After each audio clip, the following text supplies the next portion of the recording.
I mean, that's generally all you need, really. But I wanted to really make my stuff more high quality. The first thing is Gwent decks will look like this now. Same as they know before, like that. With leaders up there.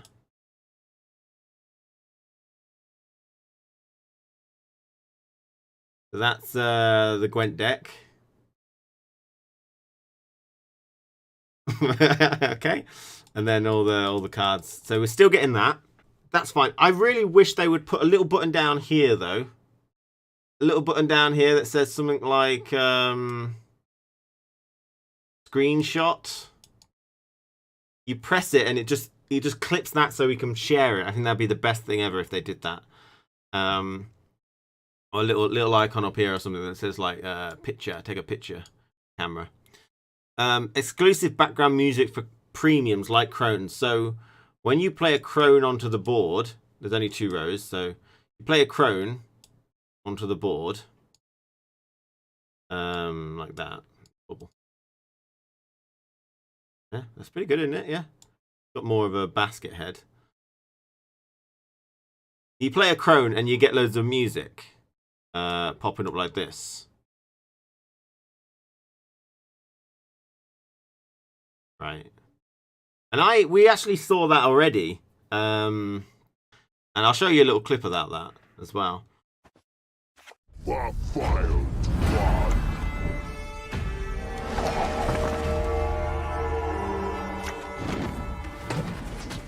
But I think that's really good. Now, the question I've got to ask is, how long is it? Because I modded some of this in myself, and what was clear to me was how little time you've got before the opponent can possibly play a card. Or like when the entrance music comes on and hence out says formations or whatever he says, like kind of charge. You haven't really got much time, so a lot of music is not going to work. And then the other people obviously come out as well, wouldn't they? As well, yeah. But also, emotes are going to work in a different way. I don't know, because we're not going to get a little emote down here of Geralt anymore. I'm going to draw Zoltan because he's probably easiest to do. Yeah. Things are about to get spicy. That is a big no-no. That's not going to work. We're not going to be able to see any things. So how you get that up, I don't know. I'm guessing something like spacebar or something would just get it up, or just I mean, like for Xbox, it wouldn't matter, would it? I believe they just press R3 and they get up the emotes anyway. So it'd probably just be a key button, but I imagine they need it on the UI in order to work, to be honest. It says the emotes are going to work in a different way. The best way I can think of is if it's related to the actual board, if the board's more animated and stuff like that. But it also says the avatar titles and borders are not going to be present, so that's where this is not happening at all anywhere. And we saw the first screenshot from Pavel. There's a looking for the opponent's screen. What we could tell from that is it looks very Kill the Server or possibly Witcher 3 UI, which is just a black screen. So black screen and then a light grey here that says back, the back button, and that's pretty much it. Searching for opponent. Okay, so the artwork in the game is apparently more bloody now, so that's pretty cool. But yeah, they're making the artwork more bloody, which means we might see like the field medic a bit more gruesome there, which would be really kind of cool, but I doubt they'll go that far. There's no weather archetype. That's why Dagon has been deleted from Gwent. Delete Dagon, will ya? There's no weather archetype. So we've seen here, there's one row. I think I need the other row. So there's the second row, but there's no weather. So we're not going to get like frost. There's no frost. In fact, they said that the Wild Hunt archetype was missing. There's not going to be a Wild Hunt archetype because there's not enough units for it. Now that might be true because now you've only got 2 of each bronze. There's probably not enough. There's only just enough Wild Hunt units to make a Wild Hunt archetype now. And that's when you've got 3 bronzes. But there's no weather archetypes now. So weather, while I still think it is still in the game, it works slightly different. Or it's been rebalanced balanced. It's now just a thing. It's not an archetype. For obvious reasons, because it would be a pain in the ass, most likely. With 2 rows, it doesn't work. So that is not going to happen. That's a big no on that. We know the Woodland Spirit is now a Death Wish leader. So it probably is not going to be related to Fog. Or maybe the Foglets might be Death Wish related. You know, since there's no Weather archetype anymore. So Foglets have to... They probably still... I don't know. When you say there's no Weather archetype, what does that mean? I mean, there might be some cards that benefit from Weather. Like Foglet or Ancient Foglet. But if so, can you push that into a Weather archetype? That's the thing, you see. They probably don't plan for a Weather archetype, like Wild Hunt. But does that mean they're not having any synergies with Weather at all? And that's a really weird concept. Because anything that is inherently beneficial from Weather means that it could get into a Weather archetype, and we'll have to see about that. They did mention that there are still some archetypes that can get through their entire deck. So a lot of thinning, possibly, or a lot more swarmy stuff, possibly. Stuff like that. They did mention also that there's going to be more keywords and unique abilities. So by this, I'm a bit confused in terms of, like, we had a lot of tags at one point, a lot of abilities and keywords, and that didn't go down too well because it was a bit convoluted and a bit much, and they reduced that. So I'm imagining that's just things like highest, lowest, things you can hover over that will give you an explanation. Maybe some different, like armor. I think that already does it. So there's a selection of glossary words. So they might just be broadening that while trying to keep it still quite simplistic. Best they can. Right, there's a really weird one here. We now decide when to pass turn to the opponent. So the question specifically was, I would like to clarify something about activatable abilities. If you activate a card's ability, does it end your turn? Or is it similar to Magic the Gathering where during an action phase you can play a card and activate abilities? You decide when to pass the turn to your opponent. Think of it like an end step before you pass in Magic the Gathering. So that is a huge thing. That should really go to the top. I didn't quite read that one properly that first time. But that's saying, like, when during your turn, what you can do is do whatever you want, and you have to press the turn over button, I'm guessing, because when it says pass, that's going to be terminology they're going to have to fix. But before you pass the turn, not the round, so like end turn, that type of thing. And so when it's your turn, you can activate any abilities you want. Let's say a greatsword, or let's say a light long ship, for example. They're great examples. You activate those, and then you can play a card, and then you can activate different ones. And what that allows you to do, which I think is really cool, is make min-max situations. You can play it absolutely fine by getting, say, like a greatsword, which might not exist anymore, but something which can like reset itself when you activate its ability. You can wound it with another activated ability. You can play a card which wounds it even more, like Django Fett or whatever. And you can just do loads of stuff which wounds it while keeping it still alive, and then you can reset its ability.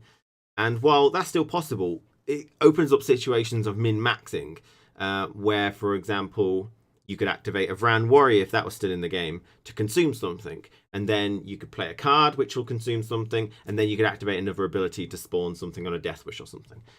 So that's a really cool thing, I think, with the activated abilities. It does turn into more of a Magic the Gathering, but it's like a free-for-all. Instead of a main step and then a combat and then a main step, it's basically activate abilities, play cards. You can play one card per turn, activate as many abilities as you want that are activatable. Some things I imagine might not be activatable and might just be they happen, which I think is nice. It gives them a bit of design space to work with. I think it's pretty cool. Yeah, that's pretty cool. I like that. I didn't read that one before. Right, so some other questions here that I'm just reading. We'll see how important these are. Will there be a White Frost equivalent for impregnable frog? Impenetrable, impregnable, impregnable fog. And rain. 2 rows, max units, gets damaged is 2, etc., etc. And the answer is double no. That's because weather's gone. We don't know if White Frost is still even here because Ragnarok and drought, and weather might just be toned down a lot. Weather might go back to being something. No, I don't think it'll go back. That seems silly. we know about the provision system now, and that's where you've got a set amount of points to build a deck. Let's say 1,000 points, and a common or a rare costs, or a bronze costs 50, silver costs 100, and a gold costs 200 or something, you know. And usually it's, you know, 4 golds, 6 silvers, and 15 bronzes. But you can mess around with that combination. You can have no golds and loads of bronzes, or vice versa, because you're just spending resource points. Now, we also know about the initiative on leaders, and so if one leader's got higher initiative, he goes first all the time. Now, one idea that I had, which I don't know if they're doing, is that you can spend your resources, your provisions, when you're deck building, to buff up the initiative of a leader.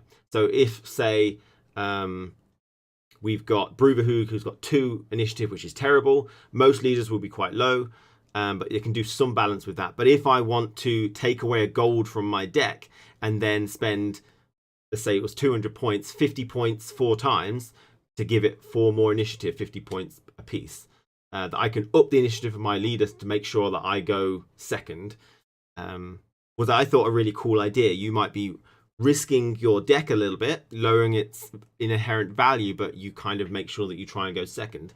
And obviously everyone can do that, and then it's kind of like that auctioning thing, that idea that people had at the beginning of game, where you'd auction some strength from the board. You'd auction some strength, and that would decide who goes first, whoever auctions the most strength. So you go into like a deficit or a debt. But it works in the deck building, where you have to spend the points that you would provision your deck. I guess the question about that would be, it sounds good to keep your deck thin, since you won't be able to get through it so easily now. But so I don't know, that was an idea, but I haven't thought it through all the way, because most people would probably opt to thin their deck of bronzes and buff up their initiative, maybe. To go and coincide with this, the deck minimum is now 30 rather than, what is it? It's 20, was it 25? Yeah, it's 25. Now it's 30, but you can only have 2 of each bronze. So in order to get through your deck, it's going to be a lot harder. And this is where keeping a thin deck is probably more important. But we've got some little extra bits, like Bearmaster and Half Elf are going to change. Most likely they're just going to split a lot of cards. I've heard there's another card, I think it was Camby and Hemdell, splitting that into 2 different cards. And Bearmaster, I bet, splitting up into 2 different cards. They don't seem to want to swarm now. I don't know. We don't know how swarm's going to work, because obviously 2 rows with max limit. We do know that I think they're going to stack units. So a half elf, if it still existed like it would be 2 units, but they'd stack on top of each other. And then you might ask the question of what's the point? But then you'd have to work out how wide buffs would work. If you buffed everything on the board by 1, it would have to buff everything on a stack by 1, and then I don't know. But apparently Beastmaster and half elf are changing. Traps play a big role in Scoia'tael. Now, I played a game of War Machines, Omega Poggers, and maybe I'll upload that for you, because that was quite fun. I played Scoia'tael versus monsters.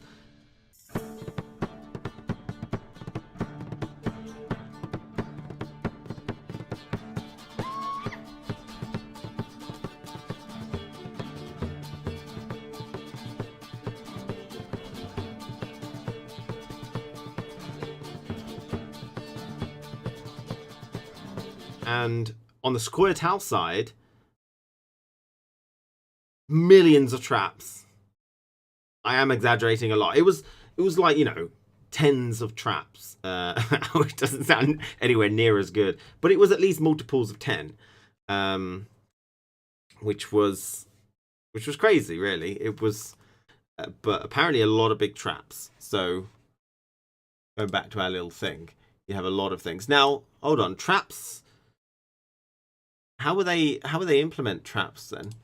Because I mean, if they take a slot on the board, I'll put it in green. If they take a slot on the board, then they're going to fill up the board like that, and then like, because you only got a certain amount of things. Unless what I did when I put loads of traps, I during my game I had about 5 traps on 1 row, and what I did, I just stacked them. I just stacked them on this corner over here, and just did loads of things. So when one person placed a card there, they all triggered, which was crazy. Operator and Neca Warrior are going to change. So it doesn't seem like you're going to have anything that can fill your deck up and make copies. It's a way of restricting the gameplay. I'm not sure I enjoy that. Neca Warrior maybe, because it's only really used for one strat. But Operator is a broad thing. It's neutral. Gives you opportunities to have a look. Lugos, Usurper, Queensguard will have different abilities. No more card against specific factions like Geralt Professional. Well, good. Drow would be a Northern Realms card. Someone told me about that yesterday, but I didn't realise he was actually being serious. That's unusual. I can understand how it is a Northern Realms card, because it is Northern Realms, but it is a bit weird, because it's actually a phantom or monster, isn't it? It's a creature of despair or something, I believe, so it's a bit weird, that. Item cards will be different than special cards. They're probably going for a bit more of Magic the Gathering where you equipped it to a card, possibly. I would wager on that one. Whispering Hit will be removed. Deathwish Archetype will get a leader, and it's Whispering Woodland Spirit. Gaunter Dim will change. We will see less cards designed for Arena. And most of the cards designed for Arena were the Create. And they said before they're not going to do that many Create anymore. Some are still going to stay. Probably the Runestones, to be fair. That's most of the information of the recent time. There's tons of stuff. You can check it on the Reddit. I'll put a link. That's a lot of information. Obviously, see my awesome stuff here. Pretty cool. I'm glad about that. Getting dooted. I hope you enjoyed that. That was a weird thing. I just got into it. So I just did it. Hopefully it's not screwed up in any way.